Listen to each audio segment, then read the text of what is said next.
घर की ये 8 बातें भूलकर भी किसी से न बताएं। दोस्तों, चाहे कुछ भी हो जाए, लेकिन घर के ये 8 बातें कभी किसी को मत बताना। दोस्तों, कुछ ऐसी गुप्त बातें होती हैं जो हमें कभी भी किसी को बतानी नहीं चाहिए। आपको शायद यकीन नहीं होगा, पर अक्सर घर परिवार में अशांति का कारण हम स्वयं ही होते हैं। हम इस बात को देख पाए या ना देख पाए, पर यही सत्य है, क्योंकि जाने अनजाने में हम खुद ही अपनी वो बातें दूसरों को बता देते हैं जो हमें हमेशा गुप्त रखनी चाहिए। और वही बातें जो जाने अनजाने में हम दूसरों को बता देते हैं, वही हमारे दुख का कारण बन जाती है, वही हमारे घर परिवार के बर्बादी का कारण बन जाती है। और फिर बाद में हमें ये सोचकर पछतावा होता है कि मुझे ये बातें किसी को नहीं बतानी चाहिए थी। मैंने जाने अनजाने में मूर्खतावश बहुत बड़ी गलती कर दी। दोस्तों, इसलिए आज हम आपको महत्वपूर्ण जानकारी सुनाने वाले हैं, जिसे सुनने के बाद आपको 8 ऐसी बातें पता चलेगी जो जीवन में कभी किसी को नहीं बतानी चाहिए। दोस्तों, आप इस कहानी में खो जाएं उससे पहले कमेंट में सच्चे मन से हर हर महादेव जरूर लिखें। दोस्तों, इस वीडियो को पूरा अंत तक जरूर देखें, वरना आपको जिंदगी भर पछताना पड़ेगा। ये मैं नहीं कह रहा हूं, इस वीडियो को देखने के बाद आप खुद ही समझ जाओगे। दोस्तों, एक समय की बात है, एक गांव में रामू नाम का एक किसान रहता था। वह किसान बहुत ही गरीब था, इतना गरीब कि उसको 2 वक्त का खाना भी बड़ी मुश्किल से नसीब होता था। रामू के गांव में उसके जगह जमीन ना के बराबर थी, इस कारण वो खेतों से भी कमाई नहीं कर पाता था। वो काम की तलाश में पूरे दिन इधर उधर भटकता रहता, लेकिन उसे कोई काम नहीं मिल रहा था। दोस्तों, फिर एक दिन उसने अपनी पत्नी से कहा कि मैं जिस जगह भी काम मांगने के लिए जाता हूं, तो हर कोई मुझे ये कहकर काम नहीं देता कि हमारे यहां काम की जरूरत नहीं है। मैं काम की तलाश कर करके थक चुका हूं। मुझे समझ नहीं आता कि मैं तुम लोगों का पेट कैसे भरूंगा, अपने बच्चों को कैसे पालूंगा, और ये चिंता मुझे दिन रात खाए जा रही है। ये सुनकर उसकी पत्नी ने कुछ सोचकर कहा कि आप एक व्यापारी के पास एक बार ही बार काम मांगने के लिए जाते हो, और जब वो काम नहीं देता तो आप दोबारा उसके पास जाते तक नहीं। अगर आपको उनसे काम लेना है तो आपको हमदर्दी तो जतानी ही होगी। आपको उनसे हमदर्दी हासिल करनी होगी, अपनी गरीबी दिखानी होगी, ताकि वो लोग आपकी मजबूरी समझकर आपको काम पर रख लें। इसलिए शर्म मत करो, उन्हें अपनी मजबूरी बताओ, अपनी गरीबी बताओ, और इसी उपाय से आप काम कर सकते हो। ये बात रामू के दिमाग में अच्छी तरह से बैठ गई, और अगले दिन काम मांगने के लिए वो एक व्यापारी के पास जा पहुंचा, जहां पर वो पिछले दिन काम मांगने के लिए गया था। लेकिन इस बार उसने हाथ जोड़ कर उस सेठ से प्रार्थना की, उससे विनती की। उसने कहा कि मैं बहुत गरीब किसान हूं और मुझे काम की बहुत आवश्यकता है। आप जो कुछ भी मुझे देंगे उसमें संतुष्ट हो जाऊंगा, लेकिन कृपा करके मुझे अपने यहां काम पर रख लो। उसकी ये हालत देखकर उस व्यापारी ने उसे अपने यहां काम पर रख लिया। वो रोज वहां पर काम करने जाने लगा, पर अंदर ही अंदर वो खुश तो था कि उसे काम तो मिल गया, लेकिन उसका वेतन दूसरे लोगों से कम था। वही काम जो दूसरे लोग कर रहे थे, उन्हें ज्यादा वेतन मिल रहा था और उसे कम वेतन मिल रहा था। जब इस बारे में उसने अपने सेठ से कहा, तो सेठ ने कहा कि देखो भाई, तुम्हें काम की जरूरत थी, मैंने तुम्हें काम दिया। मेरा धन्यवाद करने की बजाय तुम मुझसे शिकायत कर रहे हो, ये कैसी बात है। ये सुनकर रामू वहीं पर चुप हो गया, क्योंकि बात कहीं ना कहीं सत्य थी। व्यापारी ने तो उसे उसकी मजबूरी के हिसाब से ही काम दिया था, और इसीलिए वो उसे अपने अनुसार ही वेतन देता था। लेकिन धीरे धीरे उसने ये बात अपने दोस्तों को भी बताना शुरू कर दी कि उसका मालिक उसे कितना वेतन देता है। दोस्तों, समय बीतता गया और रामू पूरी लगन के साथ अपना काम करता रहा, लेकिन अब परिस्थितियां बदलने लगी थीं। व्यापारी अब रामू से दूसरे लोगों से ज्यादा काम लेता था और उनसे कम वेतन उसे देता था। ये बात रामू के मन को बहुत ठेस पहुंचाती थी। वो दूसरों से ज्यादा मेहनत कर रहा था और उनसे से कम वेतन उसे मिल रहा था। इससे उसके आत्मसम्मान को बहुत गहरी चोट पहुंची। अब धीरे धीरे उसका मन अपने काम से हटने लगा। उसका मन काम में लगता ही नहीं था। दोस्तों, जाहिर सी बात है कि ऐसी जगह किसका मन लगेगा जहां आदमी को अपने आत्मसम्मान के साथ समझौता करना पड़े। इसीलिए जल्दी ही रामू ने अपना काम छोड़ दिया और वो घर पर आकर खाली बैठ गया। अब उसके पास घर का खर्च चलाने के लिए भी पैसे नहीं बचे थे। इसीलिए उसने अपने रिश्तेदारों और अपने दोस्तों से सहायता मांगी। लेकिन उसके दोस्त उसके सामने तो उसे दया का पात्र समझते थे, उसे दिलासा देते थे, लेकिन पीछे से उसका मजाक उड़ाते थे। वाय कहते थे कि कितना बेवकूफ है, व्यापारी ने इतना काम लिया और बेचारे को पैसे भी नहीं दिए। कल हमारा भी पैसा वापस कर पाएगा, इसकी ऐसी हालत नहीं लग रही है। उसके पास कुछ है नहीं, पैसा कहां से लाकर देगा। और इसी वजह से रामू की हालत दिन ब दिन खराब होती जा रही थी। दोस्तों, आपने अक्सर एक बात गांव समाज में देखी होगी या सुनी होगी कि यदि आपके पास पैसे हैं, अच्छी नौकरी है, तो 10 लोग आपके हाल पूछने आते हैं। लेकिन यदि आपके पास कुछ नहीं है तो आपके अपने भी आपको नहीं पूछते। यही हाल रामू का था और इसी वजह से रामू की हालत दिन ब दिन खराब होती जा रही थी। अब वो दिन रात तनाव में रहने लगा था। वही दोस्त, वही रिश्तेदार जो उसके अपने होने का दिखावा करते थे, वो उसे दया का पात्र समझ रहे थे। उन्हें उसके ऊपर तरस आ रहा था। सब लोग आकर उसे ज्ञान तो बहुत देते थे, लेकिन कोई सहायता नहीं करता था।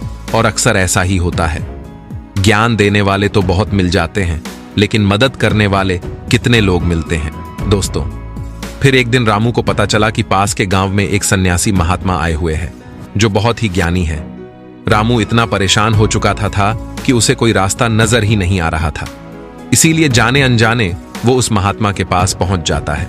वहां पहुंचकर वो सीधे उनके पैरों में गिरकर रोने लग जाता है। वो रोते रोते उन्हें अपनी सारी स्थिति बताता है। उन्हें बताता है कि किस तरह उसके व्यापारी ने उसका फायदा उठाया और उसके रिश्तेदार उसके साथ कैसा व्यवहार रखते हैं। सारी बातें सुनकर साधु ने उसे चुप कराते हुए कहा कि बेटों, सारी समस्याएं तुम्हारी बुद्धिहीनता, तुम्हारी मूर्खता के कारण उत्पन्न हुई है। अगर तुम्हारे अंदर विवेक होता तो इनमें से एक भी समस्या तुम्हें दुखी नहीं कर सकती थी। लेकिन तुमने अपने अभिव्यक्ति के कारण, अपनी मूर्खता के कारण खुद ही अपने रास्ते में कांटे बिछा दिए। लेकिन उदास मत हो, आज मैं तुम्हें 8 बातें बता रहा हूं जो भूल कर भी किसी को मत बताना।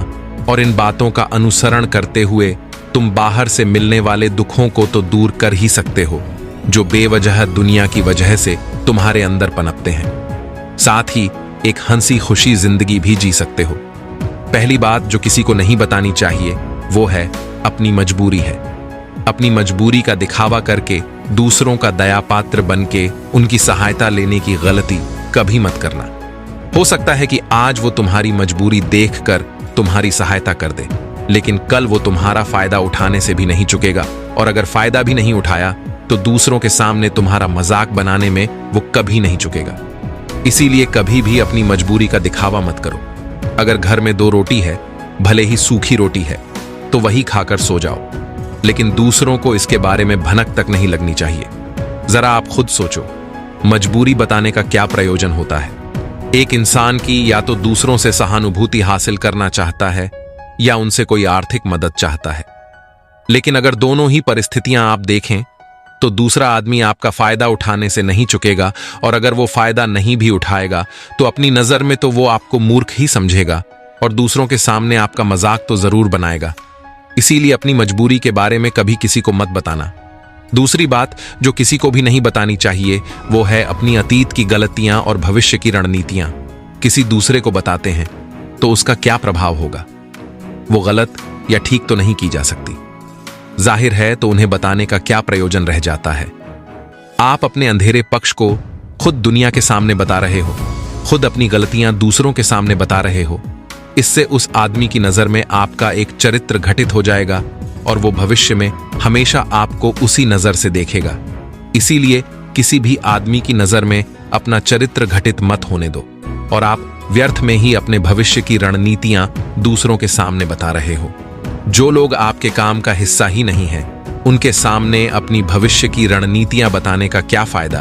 वो लोग आपकी सहायता तो नहीं करेंगे, लेकिन आपकी भविष्य की रणनीतियों में बाधा जरूर बन सकते हैं। आप खुद अपने विवेक का इस्तेमाल करिए और सोचिए कि आपके साथ भी ऐसा हुआ है कि आपने अपनी भविष्य की रणनीति किसी को बताई हो और वो कामयाब ही ना हुई हो। मेरा तीसरा बात जो किसी को नहीं बतानी चाहिए वो है अपने घर की बातें। जो भी हमारे घर के अंदर आपस में बातचीत होती है, हमारे माँ बाप के साथ, हमारी पत्नी के साथ, हमारे बच्चों के साथ, वो बातें परिवार तक ही सीमित रहनी चाहिए। अगर आप इन बातों का दूसरों के सामने ढिंडोरा पीटते हो तो दूसरों को आपके घर में घुसने का एक मौका मिल जाता है और वह इसका फायदा उठाने से कभी नहीं चुकेंगे। वो आपके परिवार के सदस्यों को आपसे दूर लेकर जाने की कोशिश करेंगे। हम समाज में देखते हैं कि हम अपने घर के झगड़ों को कम करने के लिए उन झगड़ों को अपने पड़ोसियों और दूसरे संबंधियों को बता देते हैं, लेकिन इससे आपको सहायता कभी नहीं मिली होगी, बल्कि आपके घर के लड़ाई झगड़ा और ज्यादा बढ़ गए होंगे। और ये जाहिर है वो बढ़ेंगे। अगर आप अपने माँ बाप की बातें दूसरों को बताएंगे तो आपके माँ बाप को बुरा ही लगेगा कि हमारा बेटा हमसे बताए बगैर दूसरों को ये बातें बता रहा है। इसीलिए अपने घर की बातें और अपने घर की लड़ाई झगड़ा किसी के सामने मत बताना। अगली बात जो मैं तुम्हें बताने जा रहा हूं, जो किसी को नहीं बतानी चाहिए, वो सुनने पर बहुत अजीब लग सकती है, लेकिन उसका सत्य भी मैं आपको बताऊंगा। अपनी आमदनी किसी को मत बताना दोस्तों। अब अपनी आमदनी ना बताने के पीछे क्या वजह हो सकती है कि आप अपनी आमदनी अपने दोस्तों को बता देते हैं, तो जब आपके दोस्तों को जरूरत पड़ेगी तो वो सिर्फ आपको ही याद करेंगे, क्योंकि उनको पता है कि अगर आपकी आमदनी ज्यादा अच्छी है तो आप ही उनकी मदद कर सकते हैं, और इसीलिए ज्यादा लोग आपसे सहायता मांगेंगे। और जब आप उनकी सहायता नहीं करेंगे तो वो सोचेंगे कि इस आदमी के पास पैसे हैं, मेरी सहायता कर सकता है, लेकिन यह सहायता कर नहीं रहा है, और इसीलिए आपकी आमदनी आप दोनों दोस्तों के बीच एक झगड़े का कारण हो सकती है। तो लोग मजाक उड़ाएंगे और ज्यादा होगी तो सहायता मांगेंगे। तो अपनी आमदनी बताने की कोई जरूरत ही नहीं है। अगली बात जो मैं आपको बताने वाला हूं, उसे आप गांठ बांध लेना और किसी को यह बात मत बताना। अपनी कमजोरी और अपनी ताकत अक्सर इंसान को पता नहीं होती है कि उसकी कमजोरी या उसकी ताकत क्या है। लेकिन अगर आपको अपनी कमजोरी और अपनी ताकत पता है तो पहली बात तो आप बहुत ही बुद्धिमान आदमी हैं, और दूसरी बात कि आपको ये बातें किसी से शेयर नहीं करनी है, क्योंकि अगर आपकी कमजोरी दूसरों को पता चल गई तो आपकी कमजोरी का फायदा उठाएंगे, और अगर आपकी ताकत पता चल गई तो वही ताकत आपकी कमजोरी बन जाएगी, क्योंकि वो ताकत दूसरे आदमी को पता है और वो ताकत का तोड़ भी ढूंढ ही लेगा। अपनी कमजोरी और अपनी ताकत अपनी पत्नी या अपने पति को भी नहीं बतानी चाहिए, क्योंकि इसके बाद आपके घर में उनसे हमेशा डर के रहना पड़ेगा। दोस्तों, अगली बात वो साधु बताते हैं जो किसी को नहीं बतानी चाहिए। वो है अपने मित्र और अपने शत्रु के बारे में बताना। आप अपने मित्रों के बारे में अगर दूसरे लोगों को बताएंगे तो वो आपके मित्रों के साथ अपनी घनिष्ठता बनाकर आपको धोखा दिलवा सकते हैं। आपके गहरे मित्रों को आपसे दूर करने का प्रयास कर सकते हैं। अक्सर आम आदमी ऐसा नहीं करता, लेकिन आपके दुश्मन ऐसा करने की कोशिश कर सकते हैं। और दूसरी तरफ आपके शत्रु का भी किसी को नहीं पता लगना चाहिए, क्योंकि आज जो आपका मित्र है, अगर कल वो आपका दुश्मन बन गया तो वो आपके दुश्मन के साथ ही मिलकर आपको परास्त कर सकता है, आपको धोखा दे सकता है। इसीलिए अपने सबसे अच्छे दोस्तों को भी उनके बारे में कभी मत बताना।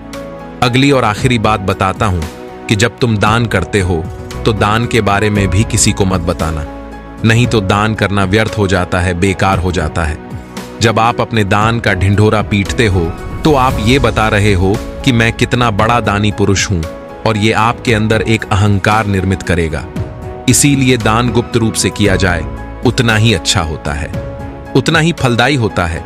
जब आपका बायां हाथ दान कर रहा हो तो दाएं हाथ को बिना पता चले कि बायां हाथ दान कर रहा है, तभी आपको दान का सही फल मिलता है। तो दोस्तों, इस प्रकार ये 8 बातें जीवन में किसी को भी नहीं बतानी चाहिए। इन बातों का अनुसरण करते हुए आप अपने घर में सुख शांति बना सकते हैं और घर के झगड़े हमेशा के लिए दूर कर सकते हैं और अपने घर परिवार में हमेशा सुख शांति बना सकते हैं। दोस्तों, घर में कुत्ता पालने से इंसान को स्वर्ग मिलता है या नर्क, सुख मिलता है या दुख, गरीबी आती है या अमीरी, उत्थान होता है या पतन। इस बात को हम सबको समझ लेनी चाहिए, क्योंकि आज के समय में अक्सर ज्यादातर घरों में कुत्ता पाला जाता है, और आजकल तो ऐसा चलन हो गया है कि कुत्ते को लोग अपने घरों में इस प्रकार से रखते हैं जैसे स्वयं का परिवार रहता है। जो स्वयं खाते हैं वही कुत्ते को खिलाते हैं, जहां स्वयं सोते हैं वहीं कुत्ते को सुलाते हैं।